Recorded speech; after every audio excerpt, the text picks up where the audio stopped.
I feel like every year we get to the trade deadline and everyone's talking about, oh, this is going to happen. This is going to happen. Then what happens on trade deadline? Nothing happens. Nothing ever happens. If there is anything that happens, it's a low level guy that may never even get to see the light of day, like a Josh Uche kind of trade. Although, Josh Uche's playing pretty well this year. But I think it's more of a Spags thing, the system fit.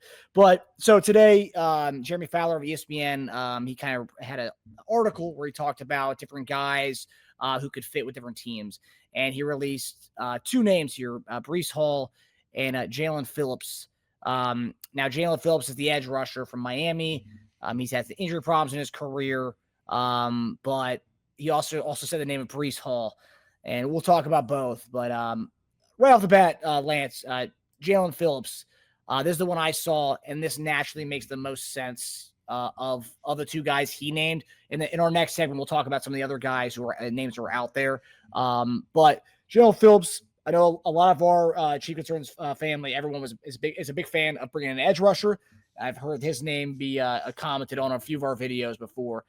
My big thing with Jaelan Phillips, and I believe in another comment, Jeremy Fowler also talked about us going after Melvin Ingram in the past and just going for edge rush guys. You can never have enough dudes in the trenches.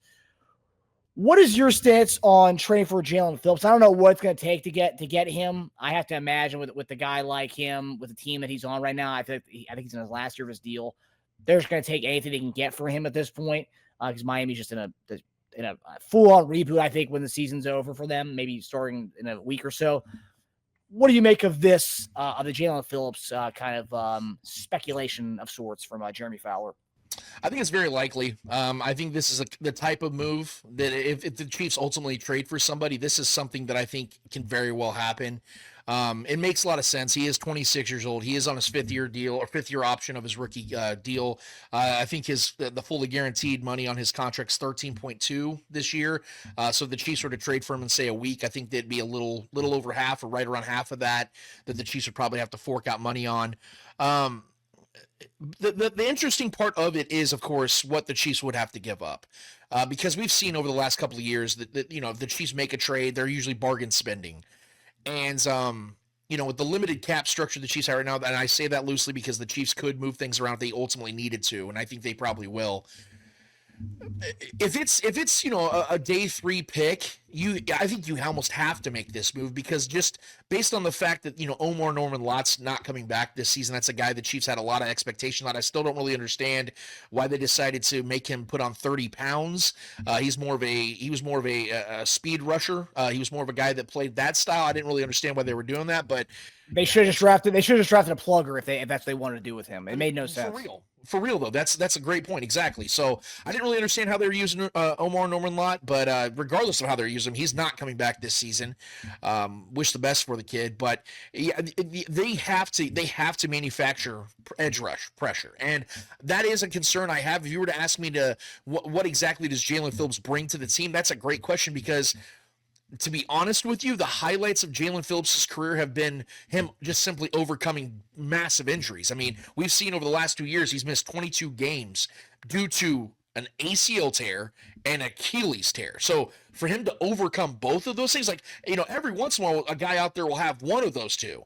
To have both of those in back-to-back years and still come back and do what he's doing, that's high praise to the kid. But for me, he's just a guy that would just fill depth. I don't know if he'd be an actual difference maker, which is why I said if it's a day 3 pick they're asking for, they're willing to settle for, then you make this move. But if they're asking for something like a 3rd or 4th, I'd send him an LOL and just hang up my phone. But I think Jaelan Phillips is a realistic option. I think that's a guy that Chiefs are probably looking at because I think, like I said, the best option they have right now is a depth piece. I don't think there's a guy out there that the Chiefs can realistically trade for that's going to be a true difference maker that comes in and it's like, oh damn, now he's here, it's just a world of difference. I just don't think that guy's out there, man.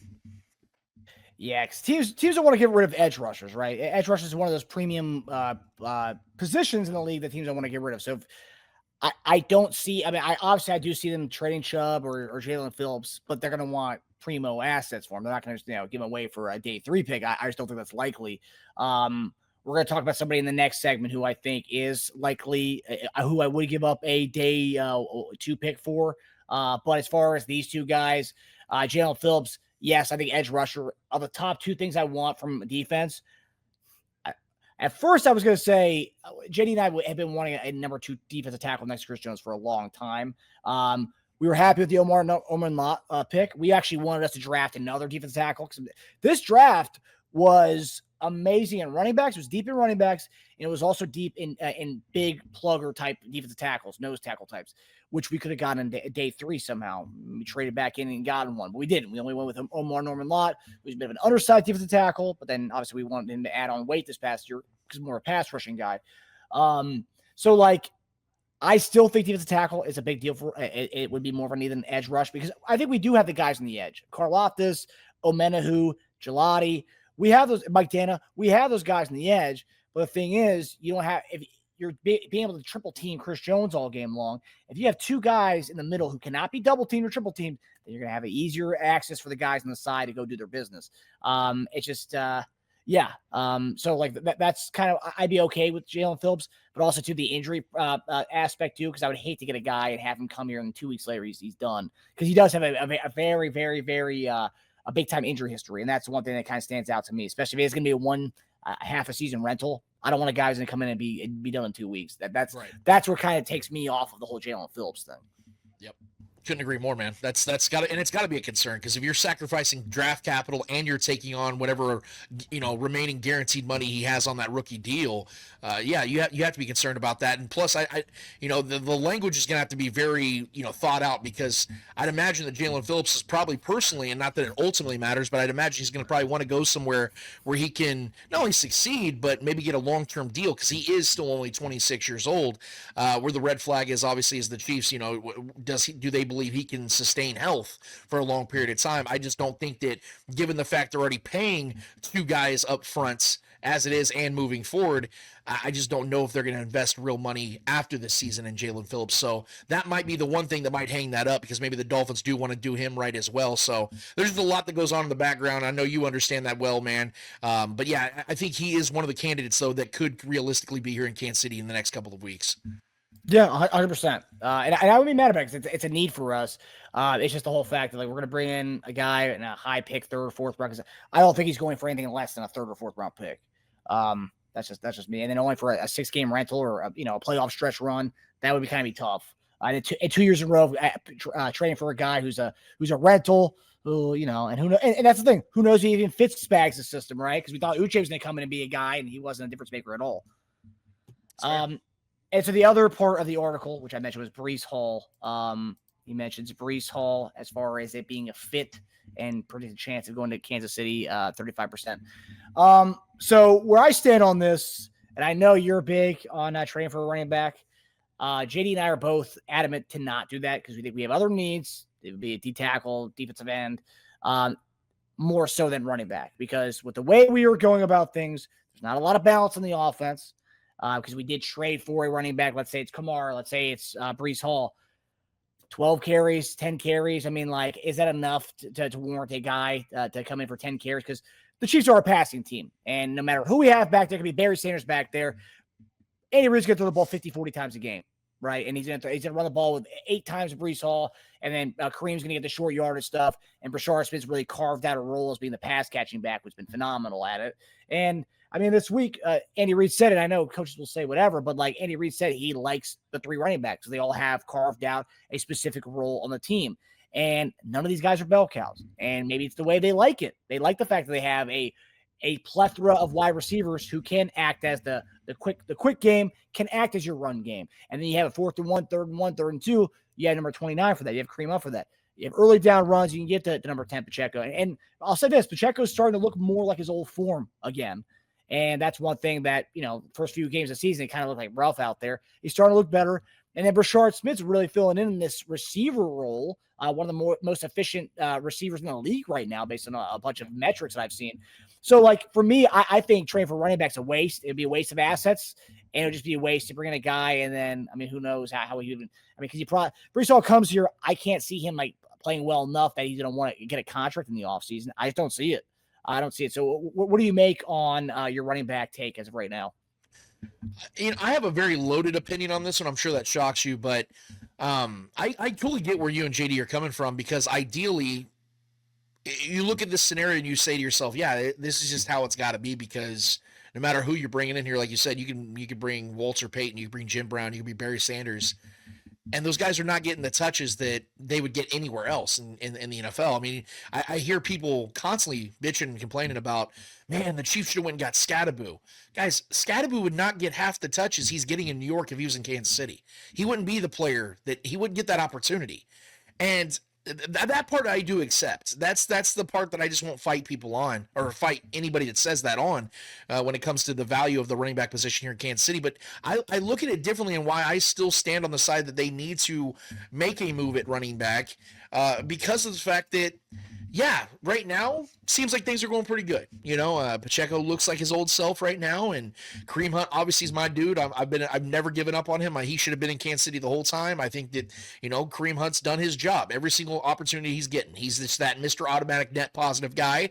But he's got his limitations now. He's a lot slower. He's a little bit older, and he just is what he is now. And Brashard Smith may never be that bell cow. And Brett Veach somehow, some way, always seems to stick the landing with 7th round running backs. And he's, like you said, he carved out his role. He's more of a pass catching Jerick McKinnon type of running back, and that is also always welcomed in here in Kansas City, because of all the types of running backs out there, those are the ones that make the most impact in Kansas City and Andy Reid's system. But the reason why I say that the Chiefs need to make a move still is because of the fact that I don't believe this is going to last. Because we all have seen every single year, damn near, Isaiah Pacheco goes down with an injury or gets hobbled by something. And now he's older and he has a series of injuries. I have a hard time believing that Isaiah Pacheco is going to play all 17 games. Now you can say, well, Lance, he can play 16, maybe 15 games. Yeah, but what if it's only 10? There's no, I know that anybody can get hurt, but this is a guy that's got real legitimate injury concerns. And he plays a position that's very violent, and he runs very violent. So for me, if he's going to continue to be the starting running back, they're going to have a guy that, if and when that happens, if he was to get hurt, you got to have somebody there, which is why I say you lean into the depth of a certain skill of a running back, and that is Alvin Kamara. I understand people are telling me, Lance, he's saying he's going to retire.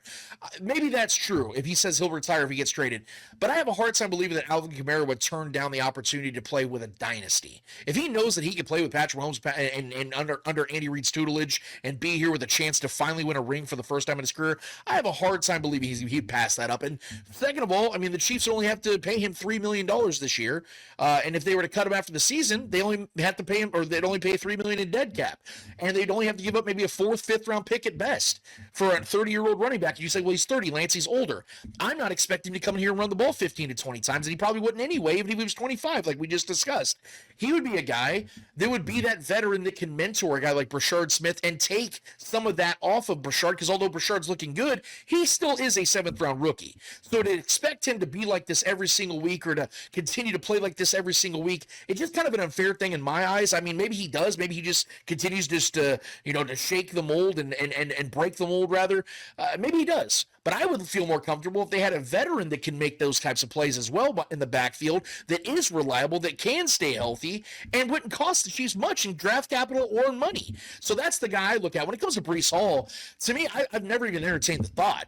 I mean, yeah, if I'm playing Madden and I can add Breece Hall, I'm doing it, because that's fun as hell. He's an awesome running back. He's a top 10 running back. He's 24 years old. He fits the offense perfectly. He is that, he's an ultimate, when you think of the running backs across the league right now, what guys fit the Andy Reid offense the best? He's one of the first names that come to mind every single time. The problem is the Jets are going to expect for a running back, a decent haul in return in draft capital. And you're also going to have to pay him about $15 million a year moving forward. The Chiefs are not going to rent Breece Hall for a year. That's a guy that you're going to pay a $3-4 million deal to. And I already broke this down on Twitter. I gave out my figures. I think if the Chiefs were to find a way to make that trade happen, they'd have to pay him a 4-year, $56-57 million deal, because if you look at the current structure right now of the market, Saquon Barkley's making over $20 million a year. Christian McCaffrey's making $19. Then Derrick Henry's third, making $15 a year. Breece Hall's not taking anything less than $15 million a year, because that's what the market indicates, and he's 6 years younger than Derrick Henry. He may not be better than Derrick Henry in the grand scheme of things for their careers, but if you were to take a poll right now and say, which running back are you taking moving forward? There's no question you're taking Breece Hall. And same goes with Devon Achane and other running backs that people have tried to theorize on and say the Chiefs should go and trade for. It's just not that simple. And quite frankly, it's so unrealistic. I'd love to have either one of those guys if it was a perfect world scenario. But a perfect world scenario doesn't work for the Chiefs because nobody's trying to just hand skill position players like that to the Chiefs and help their dynasty continue, especially AFC teams who are trying to work their way back up. So there's no realism, in my opinion, of Breece Hall ever being a Chief at least this year, or Devon Achane. But I still hold out hope for like an Alvin Kamara or a guy like that, just because that's so much more realistic in my eyes. But if they don't move on, or if they don't move on a guy, then I am hopeful that they're going to focus their full attention on the defensive side of things, because that is obviously the more important place to fill a need in the edge rush or the defensive tackle position, so Chris doesn't get hammered left and right every single snap at 31 years old, no less. So yeah, that's where I stand on it, man. And I'm really looking forward to seeing how Brett Veach handles this, man, because I think there's a lot of pressure on him to make a move. I just don't know where they're going to go, man. It's been very tight-lipped. The only thing I've heard is that Diana Rossini did say she hasn't heard the Chiefs are in on running backs, but they are looking for a defensive lineman. So I will take that and take that as that's probably the accurate report, because she's pretty plugged in. She knows, and we'll see what the Chiefs do in the next couple of weeks, man. Yeah, and that report came out, the Diana Rossini report you're talking about, that came out right before Omar Norman Lott's injury, the day before. So it's like, if it was a priority before that, it's definitely a priority now with the defensive line, nothing. But as far as the offense, I think you brought up Pacheco's injury, which I've said before. Pacheco's injuries is something that is a reason why he's not going to be the future running back here, because the injury risk with him. But that's also the reason why having three running backs, and that's why you have a Kareem Hunt for your short yard stuff. That's why you have Rashard Smith for the passing down stuff. With that, I think you can be able to save Pacheco. You can get 8 to 12 carries for Pacheco easy, because you're not going to ride him to the ground. And then also, too, Pacheco does get hurt, and this is where last year comes into play here.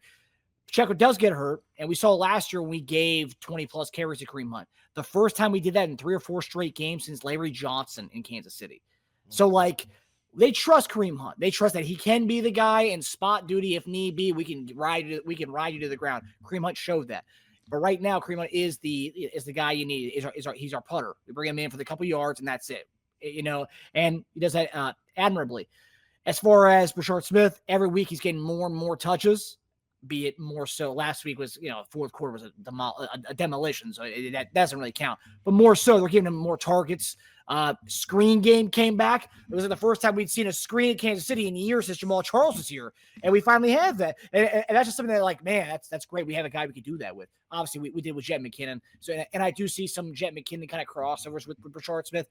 Obviously, he needs to work on the pass pro, and then he'll really be Jet McKinnon. But and people have mentioned Devon Achane. First off, they're going to want a lot for Achane. I think that's between him and Waddle. I think those might be the only two building blocks for Miami going forward offensively. I don't think they're going to get rid of him. And I do think Devon Achane, he's very Rashard Smith. If we're going to trade for Devon Achane, okay, then why not just give freaking 30 touches a game to Rashard Smith then? No need for that. And I do think with the offense that we have, the 7 wides that we have, we can go the short, quick game, and that does act as a somewhat of a running game. That's why we're not going to be a team that hands the ball 25, 30 times a game. We just don't do that. But through the 3 guys we have and also run the ball, we are getting that 25, 30 between 5 guys. And then also you have the jet sweeps with Xavier and whoever gets the ball. I mean, and I saw another comment here, Elijah Mitchell, which someone compared him to. I see 2 comments here. Yeah, so Cordell Robinson. We also have Elijah Mitchell, who hasn't seen the field. And that's another thing, too. Elijah Mitchell went in spot duty. When CMC went down a couple years ago, he was the guy. He looked pretty dang good, too. And then he got hurt. And I think he had a few hamstring injuries. But he looked good at some point. We haven't even seen him yet. And we signed this guy right before agency opened. Meanwhile, J.K. Dobbins lasted until August. And look at him. I mean, we brought him in last offseason to see if he had anything in him left. And then he ends up going to the Chargers, and he looks good. And then this year, he waits till August. And he's still a young guy relatively for J.K. Dobbins. Without his injury history that he had, he's probably still be in Baltimore right now. But that's a guy we could have gotten. But no, we went with Eli Mitchell for some reason. And I'll say this, preseason, Eli Mitchell actually looked pretty solid. And I do think if Pacheco does go down, you do have Eli Mitchell to kind of lean on in that same kind of 3-headed monster attack, 3 guys doing different things. And quite frankly, I think Eli Mitchell maybe be as good, if not better than Pacheco in that position, and getting the same kind of the looks that that Pacheco's getting right now. But yeah, I think I'm so off running back. I don't think we need it with the way the offense looks right now and with the way we are utilizing 3 guys. We're just never going to be a bell cow kind of offense. I just don't think that's ever going to be a thing for us, especially as long as we have Pat, and as long as we have the weapons that we have that we talked about paying. I just don't think we are going to have a offense where we're going to give a ball to a running back 15 to 25 times a game. I just think that if that does happen, that means we are in trouble with our skill players like we were last year when Kareem Hunt was getting 25 plus carries for 4 straight games. Yeah, and I'll add one more thing, and I know you want to get to some other stuff, Marcus, but when it comes to the Elijah Mitchell thing, when I saw the Chiefs sign him, I looked at him as a guy that, because I'm with you. I don't see a long-term life with Pacheco here in Kansas City. I think this is his final season in Kansas City. I think that the Chiefs got, anything you get out of a 7th-round rookie, a running back, is a bonus. And for this guy to be a starting running back for a back-to-back championship team is something that is just as about as unprecedented as it gets. So what Pacheco has given this team, you can never repay, because you never expected that to happen. But this guy came in here and said, I'm here to take a grown man's job, and he did just that. And I appreciate everything Pacheco's done, but it's a short fuse, especially the way he plays and just with the injuries he's tallied up. But when it comes to Elijah Mitchell, the man's missed 41 games in his career as well. So I don't want to be the negative guy here, but yeah, let's say that, Elijah Mitchell, they had to turn the keys to him.